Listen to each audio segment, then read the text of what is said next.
வெண்டைக்காய் தொக்கு எப்படி பண்ணுறதுன்னு பார்க்கலாமா? சாப்பிட்றதுக்கு ரொம்ப நல்லாயிருக்கும். வெண்டைக்காய் எடுத்து இதை மாதிரி அலசி வச்சுக்கோங்க. வெங்காயம் இது மாதிரி பொடிசாக அரிஞ்சு வச்சுங்க. தக்காளியும் பொடிசாக அரிஞ்சு வச்சுங்க. தாளிக்கிறதுக்கு கடுகு, உளுத்தம்பருப்பு, கறிவேப்பிலை, இஞ்சி கொஞ்சோண்டு நெசுக்கி வச்சுங்க. மிளகாய்த்தூள், மஞ்சத்தூள். வெண்டைக்காயை இதை மாதிரி கட் பண்ணி வச்சுங்க. ரொம்ப பொடிசாக கட் பண்ணிங்கன்னா ரொம்ப குழஞ்சிரும். இதை மாதிரி தான் கட் பண்ணி வைக்கணும். உப்பு. இப்போ கடாய் போட்டு எண்ணெய் காஞ்ச பிறகு கடுகு போட்டுருங்க. கடுகு பொரிஞ்சிடுச்சா இப்போ உளுந்தம்பருப்பு கொஞ்சம் போட்டுருங்க. இப்போ வெங்காயம் நல்லா வதக்கிடுங்க.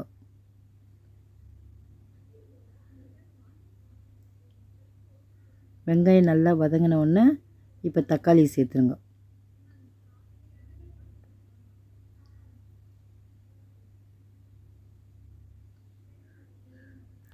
தக்காளி சேர்த்து நல்லா வதக்கிடுங்க. அதுவும் நல்லா வதங்கணும்.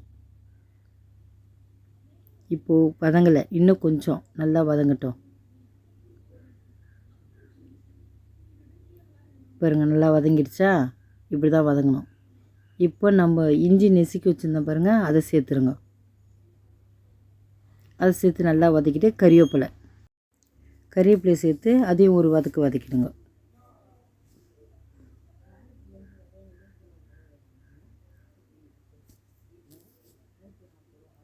இப்போ மஞ்சத்தூள்,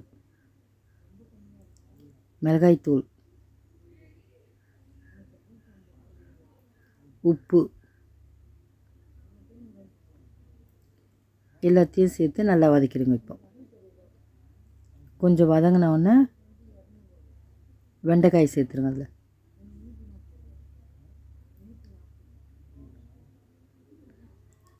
வெண்டைக்காய் சேர்த்துட்டு ஒரு கலரிடுங்க.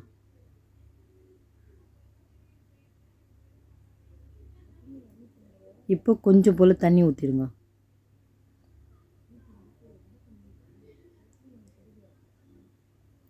நல்லா கலரி விட்டுட்டு தட்டு போட்டு மூடிடுங்க. அந்த தண்ணியிலே அது வெந்துடும்.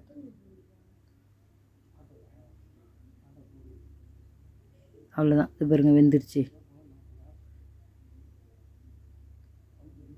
கொஞ்சம் தண்ணி இருக்குது, அது சுண்ட உடனே இறக்கிடலாம்.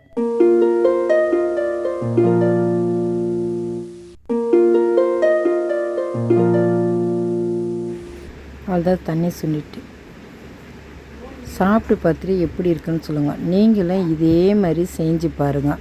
வெண்டைக்காய் ரொம்ப நல்லா இருக்கும்.